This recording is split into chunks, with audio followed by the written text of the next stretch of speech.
এই খুনি হাসিনার অবৈধ নির্বাচনকে যারা বৈধতা দিয়েছে, ওই জাতীয় পার্টির সন্ত্রাসীদেরকে এই স্বাধীন বাংলাদেশে বিচারের আওতায় নিয়ে আসা।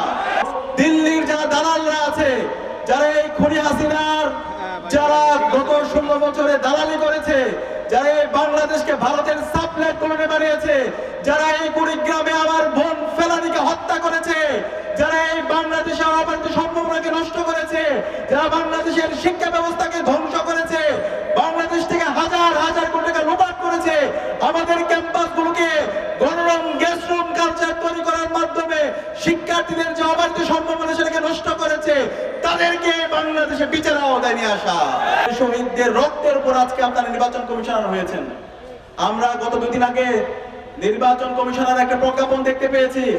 সেই প্রজ্ঞাপনে নির্বাচন কমিশনার তারা বলেছেন, রাষ্ট্রের যারা কর্মচারী কর্মকর্তারা আছে তারা গণভোটে হায়ের পক্ষে ক্যাম্পেইন করতে পারবে না। আমরা বলতে চাই, এই ধরনের সুশীলগিরি এই স্বাধীন বাংলাদেশে চলবে না।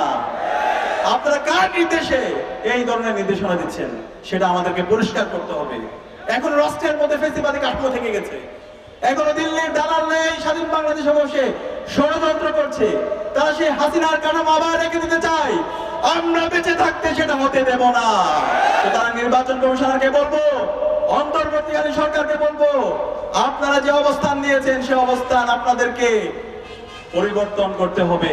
সকল নাগরিককে এবং রাষ্ট্রের উদ্যোগে এই গণভোটে হায়ের পক্ষে ক্যাম্পেইন করতে হবে এবং এই গণভোটে ব্যাপক ব্যবধানে বিজয় হয়েছে।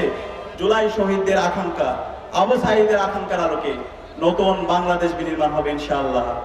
আজকে জুলাই বিপ্লবের মাধ্যমে যে আমাদের ঐতিহাসিক সুযোগ এসেছে, সেই ঐতিহাসিক সুযোগের কথাগুলো আমরা ভুলে যাচ্ছি।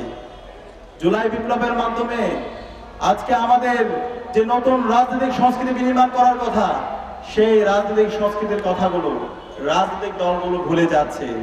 সুতরাং আমরা আবু সাঈদের উত্তরসূরিরা বেঁচে থাকতে যারা জুলাই শহীদদের সাথে প্রতারণা করবে, যারা আবু সাঈদের রক্তের সাথে প্রতারণা করবে, যারা আব্দুল্লাহ তাহিরের রক্তের সাথে প্রতারণা করবে, তাদেরকে আমরা বাংলাদেশে রাজনীতি করতে দেব না। গণভোটে হাকে বিজয়ী করতে হবে। এই গণভোটে হা মানে হলো ইনসাফ, এই গণভোটে হা মানে হলো আজাদি, এই গণভোটে হা মানে হলো 28 অক্টোবর লগি বইটা দিয়ে দিনে দুপুরে আমাদের যে ভাইদেরকে হত্যা করছে তার বিচার করা। যে অবৈধ নির্বাচনের মাধ্যমে গত 16 বছর ফ্যাসিস্ট হাসিনা এই বাংলাদেশে জুলুমতন্ত্র এবং মাফিয়াতন্ত্র কায়েম করেছে, তার পথ চিরতরে বন্ধ করে দেওয়া। এ হা মানে হলো গত 16 বছরে যেই কালচারাল ফ্যাসিস্ট চক্র আমাদের এই খুনি হাসিনার অবৈধ শাসনকে যারা বৈধতা দিয়েছিল এবং যারা আমাদেরকে হত্যাযজ্ঞ করেছিল, আমাদেরকে ডিহিউম্যানাইজ করেছিল, তাদেরকে বিচারের আওতায় নিয়ে আসা।